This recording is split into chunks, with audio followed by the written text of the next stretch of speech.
Hey everyone, it's Alyssa from Alyssa's Bake Shop, and today I'm going to show you how to make an iced Earl Grey tea latte with cold foam. Now my channel is mainly about baking, but I do want to add some cafe drinks here and there. My dream was always to have a cafe with a bakery, and so it's just a passion of mine. This recipe serves 2 people, but you can easily cut it in half for just 1 serving. So I'm going to put about 2 cups of boiling water into a mason jar over a tea bag. I do recommend adding 2 tea bags, but I had just wanted to see how it would taste with only 1, and definitely 2 is the answer.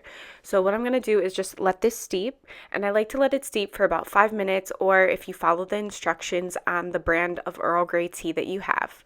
Then after that, I'm going to remove the tea bag and place this into the refrigerator to let it cool down for about 10 more minutes.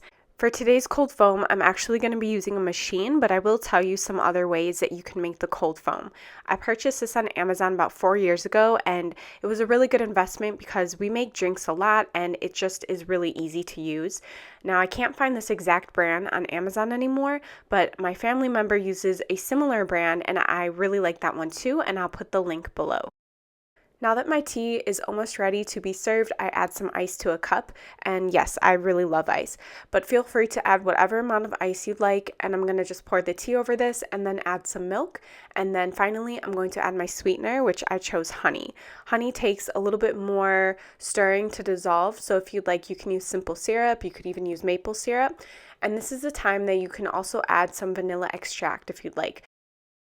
Next, I'm going to add my cold foam on top, and if you don't have one of these specialty machines, no worries. You can always use a handheld frother as well. They're super inexpensive and you can get them in many different places. You can also put milk in a jar and shake it really hard for about 1 to 2 minutes. This way is definitely harder because you have to physically shake the jar, but it can get nice and foamy and it tastes just as good. Finally, I'm going to add some dried lavender buds on top, and yes, they do look pretty for the aesthetic, but I find that they really just add to the overall aromatics of the citrusy florally drink. I love Earl Grey lattes. I didn't always, but they've definitely grown on me. And I just thought I'd add some random clips. It was a really nice, rainy, humid day, and it was super hot outside, so I just took this drink outside to enjoy it among the flowers in my garden. I hope you guys like this video, and I will see you guys next time.